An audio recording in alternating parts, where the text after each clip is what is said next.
There's a fairly obvious reason that movie tie-in video games have died out. Seeing how most of the time they barely function as a video game, meandering their way on a store shelves for moviegoers to sink their teeth into. The Amazing Spider-Man 2 video game is an outstanding example as to why tie-in video games don't have any value in our gaming backlog. It doesn't understand what makes a great Spider-Man story and completely falls short of being any sort of inspired. It hits all of the marks of a bad video game looking for a quick cash grab. It's baffling to me that anyone thought about creating a video game based off of the second movie in the Amazing Spider-Man movie franchise.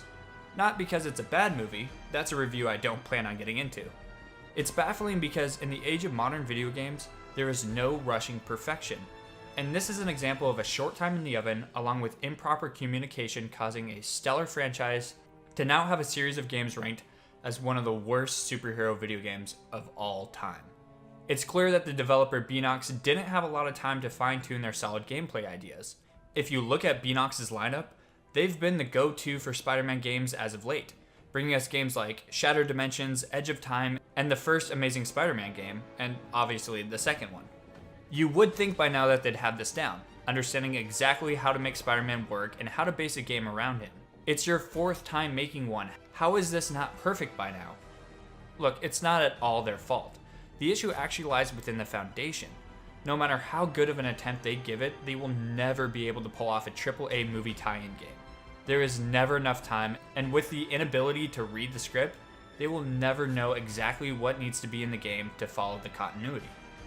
The movie has nothing to do with the Kingpin, nothing to do with Kraven the Hunter, and never even considers the idea of using Carnage. Keep in mind the issue that arises with the first game. Not only are you making a sequel to the first game, which introduced us to the cross species and continues the narrative originated in the first movie, but now they have to make a sequel to the first movie, end the first game, and follow the rough bullet points of the second movie. It's a sequel to so many different things at once.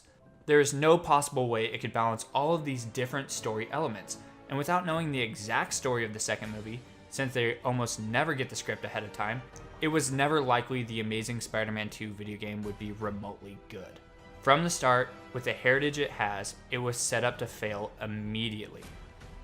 The game features 8 villains, technically, if you count the Chameleon as one of them.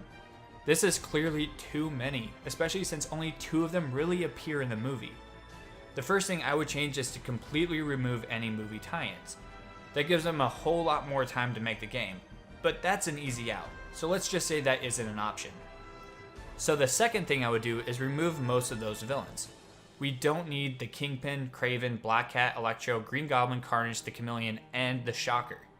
It's just too many, and granted the story did flow without a lot of hiccups, but it makes little sense that all of them would be intertwined in the way they are. Kingpin hires Kraven through Oscorp funds, who teaches Spider-Man to be a killer by hunting down Carnage. Then Harry becomes the Green Goblin, and a terrible one at that.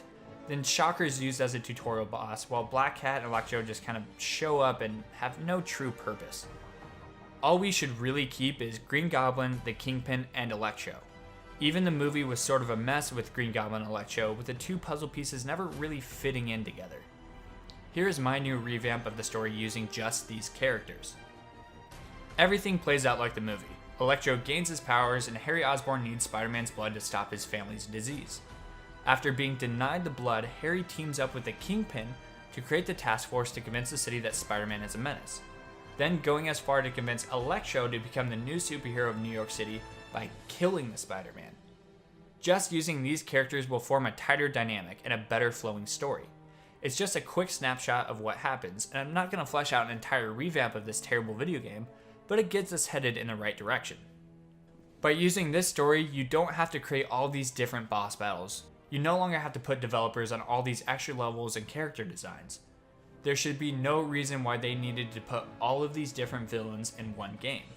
They created this weird murder dynamic of Peter Parker that hasn't really been explored, and for good reason. They try to cram so many characters into one game and they handle all of them poorly. If you had limited time, then there was absolutely no reason to spread yourself so thin. The anger from Harry Osborn towards Spider-Man seems rather odd, but showing how desperate and naive he can get creates a dynamic between the 2 characters. With Peter Parker and Spider-Man struggling to balance their relationship with Harry, our hero can achieve the typical Spider-Man story that we've all come to love. The best Spider-Man story always involves both of our young heroes' worlds colliding.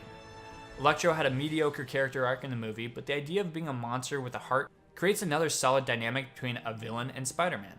After the mess that happens in Times Square, it's easy to see why we would want to consider him as evil. However, having him try to redeem himself but going about it in the wrong way will forge a character we can empathize with, but still have a responsibility to stop. They should have never tried to create this Carnage dynamic where Cletus Kasady tries to convince the web-slinger that deep down he's a vicious killer. We've explored the idea of Peter having nefarious ideas before, usually dealing with the symbiotes, but this is not something this game needs to explore in the slightest. There was never a payoff for it, and it felt forced throughout the story. The inclusion of Kraven also has this same problem. It makes no sense that these two would team up, and with Carnage already feeling forced, Kraven just doesn't need to have a spot in this story. At the end of the day, The Amazing Spider-Man 2 video game was the final nail in the coffin for video game movie tie-ins, and hopefully the gaming industry has moved on as a whole. Keep these crappy cash grabs to mobile games. They're usually a lot better, and they make far more money through microtransactions. Thank you for watching, everyone. If you want to check out more videos, then please subscribe to our channel and keep up with all of our episodes of Update 101.